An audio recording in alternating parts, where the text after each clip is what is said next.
tudo bem? Eu tô aqui pra fazer mais um vídeo pra vocês. Bom, vocês viram que eu acabei de chegar da escola. Bom, e vamos começar o vídeo de hoje. Que o vídeo hoje é de beijinhos, né, gente? Que o vídeo hoje é de beijinhos. Bom, como assim de beijinhos, né? Beijinhos assim. Eu quero mandar um beijo para essas pessoas aí. Né, gente? Eu quero mandar um beijo para essas pessoas que são lindas. São lindas como um vento. E vamos lá? A primeira pessoa é a Duda Teles. Gente, isso foi coincidência, né? Foi muita coincidência.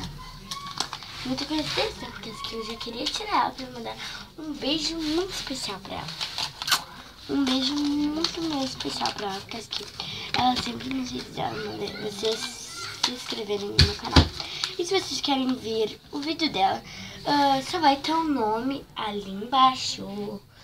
Pera aí, gente. Então, se vocês querem ver o nome do canal dela, ó, eu fiz até uma setinha. Tá aqui embaixo. Na descrição, é claro, na descrição do vídeo. E é claro que eu vou escrever, né, minha gente? Na descrição do vídeo. Vamos para a segunda pessoa. E a segunda pessoa é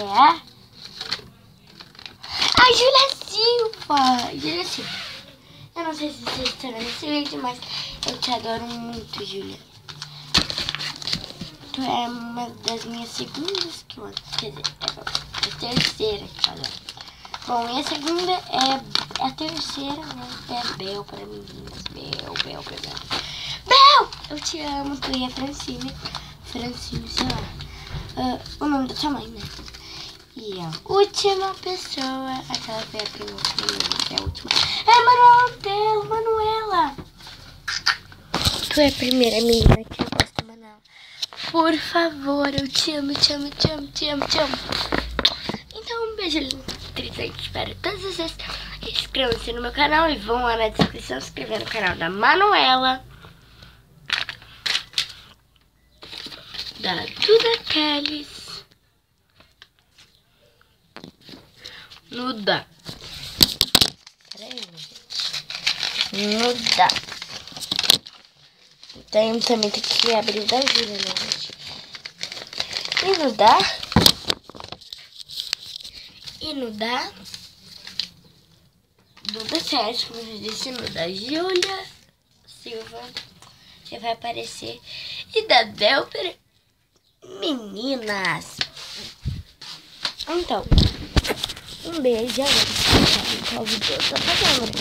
Hoje vai ser o vídeo que eu também vai ser de manicures, um segredinho meu para minhas unhas crescerem rapidinho. Um beijo eletrizante para todos vocês e com gostinho de smoothie time. Tô brincando, gente, com gostinho de Veritus. Beijo especial para a Duda Teles. Inscreva-se no canal. Vão lá na descrição ver o nome do canal dela. Um beijão. Tchau.